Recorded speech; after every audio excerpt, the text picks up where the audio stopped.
अब मेरे पास टॉपिक है अवक्रिया की कोटि, order of reaction. Order of reaction किसे कहते हैं, अवक्रिया की कोटि किसे कहते हैं?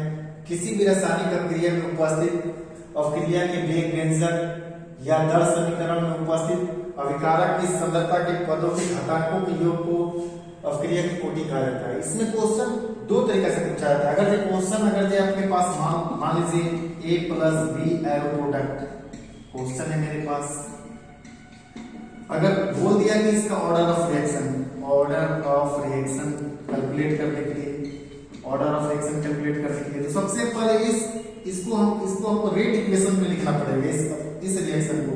तो R directly proportional concentration of A concentration of B, क्योंकि rate equation is directly proportional to the concentration of reactant.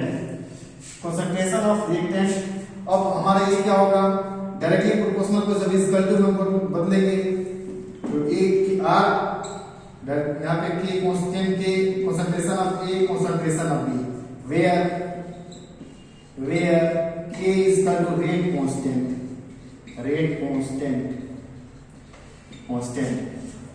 अब यहाँ पे देखिए कुछ इसके कुछ पावर नहीं है तो 1 है, इसका कुछ पावर नहीं है तो 1 है। यहाँ पे R is equal to यानी order of reaction is equal to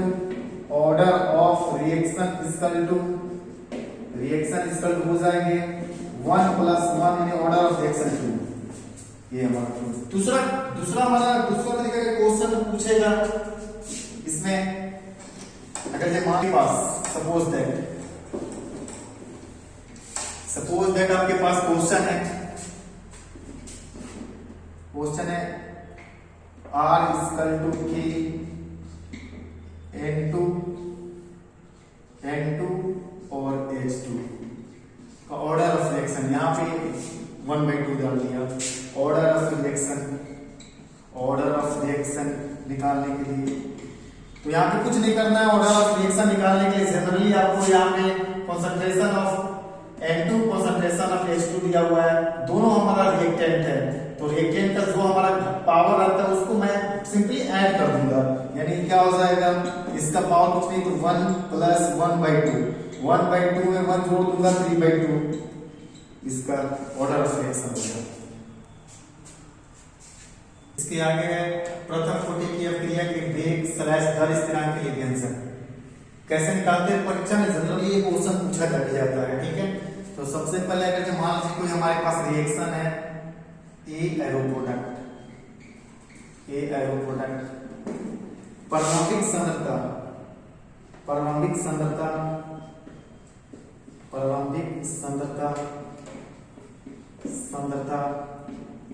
T बराबर 0 समय, T is equal to 0, तो ये इनिशियल सांद्रता इसको A मानते हैं, प्रोडक्ट हमारा 0 बनेगा।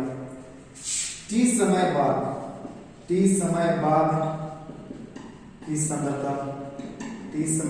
सांद्रता हमारा क्या होगा, A माइनस x और ये x। According to the law of mass action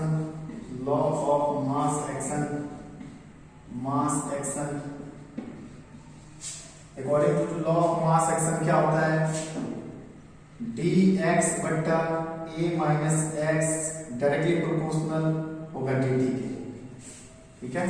directly proportional dt के, डायरेक्टली प्रोपोर्शनल को इस कर्व में बदलें, कांस्टेंट आएगा dx बट्टा A minus x equal to k into dt। दोनों तरफ इंटीग्रेटिंग ऑन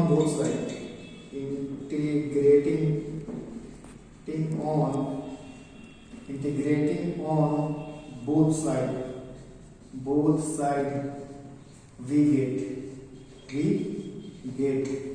क्या होगा, इंटीग्रेशन ऑफ dx बट्टा A minus x equal to k integration of dt।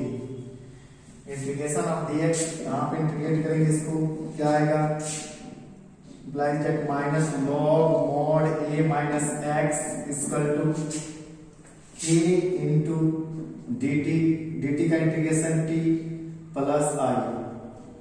Equation number first, where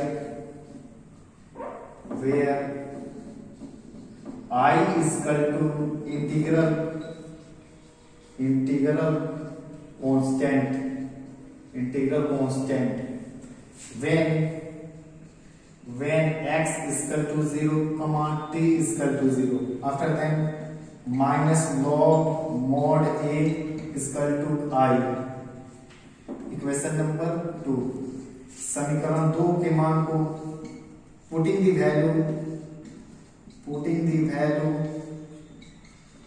value of 2 in equation first,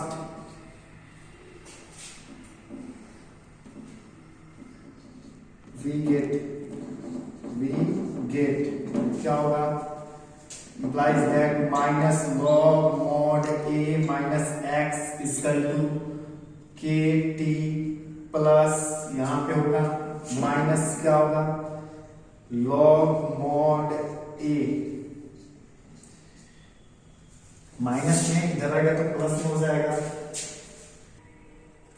minus में ये value है इधर आएगा तो प्लस में हो जाएगा, implies that minus log mod a minus x plus log mod a is equal to k into t.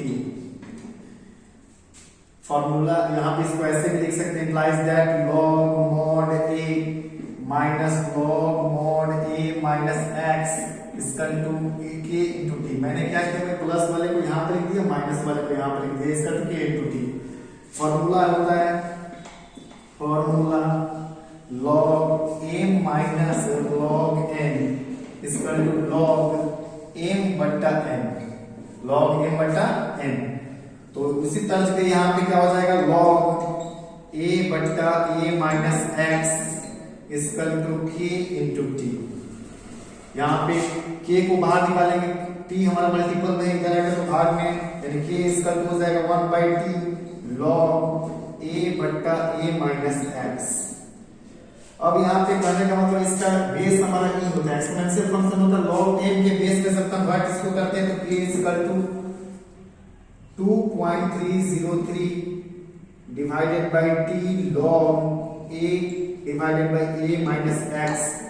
यहाँ पे कहने का मतलब है कि जैसे ही log 10 के बेस में कन्वर्ट करेंगे ये हमारा 2.303 से मल्टीप्लाई हो जाएगा, यानी टोटल वैल्यू आ गया आपका क्या, k is equal to 2.303 divided by t log a बट्टा a minus x. यानी मींस कहने का मतलब है फर्स्ट ऑर्डर ऑफ रिएक्शन के रेट कांस्टेंट के लिए फॉर्मूला क्या हमको मिल गया, 2.303 divided by t log a बट्टा a minus x. ये हमारा इनिशियल कंसंट्रेशन और a minus x after t time concentration. इसके बाद टॉपिक है प्रथम कोटि की अभिक्रिया के लिए अर्ध जीवनकाल यानी half life of first order of reaction. सबसे पहले इसका डेफिनेशन क्या होता है, half life of first order of reaction का, जितने समय में अभिकारक की सांद्रता मूल सांद्रता की आधी हो जाती है, जितने समय में अभिकारक की सांद्रता मूल सांद्रता की आधी हो जाती है उसे प्रथम कोटि की अभिक्रिया के लिए अर्ध जीवनकाल कहा जाता है. इसमें क्या होता है, यानी कहने का मतलब है हम जानते हैं प्रथम कोटि की अभिक्रिया से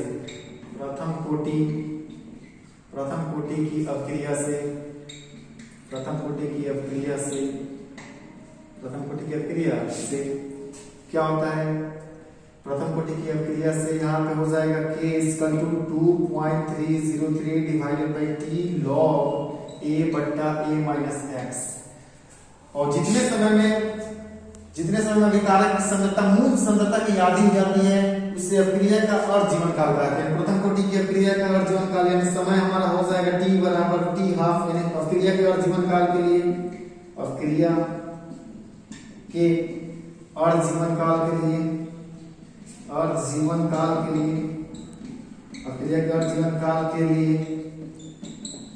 t is equal to t half and ax is equal to a by 2. यानी अभिकारक की सांद्रता मूल सांद्रता की आधी हो जाए. यहाँ पे पुटिंग दी वैल्यू इक्वेशन फर्स्ट यानी समीकरण 1 में मान को रखने पर मान को रखने पर यहाँ पे k equal to 2.303 divided by t का value t half log a का वैल्यू हो जाएगा हमारा a और a माइनस x यानी a माइनस a बाई 2 यानी k बराबर 2.303 डिवाइडेड बाय t हाफ यहाँ पे log आपको a में से a बाई 2 चला गया a बाई 2 a से कैंसिल 1 2 3 3 नंबर वाला सीधे ऊपर यानी k equal to 2.303 divided by t half यहाँ पे log 2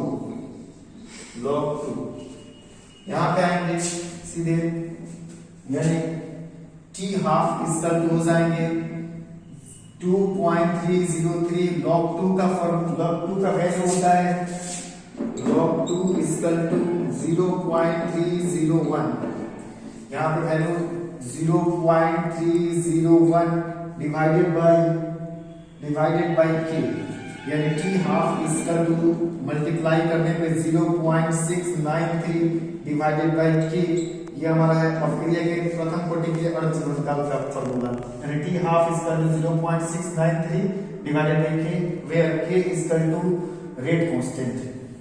थैंक यू।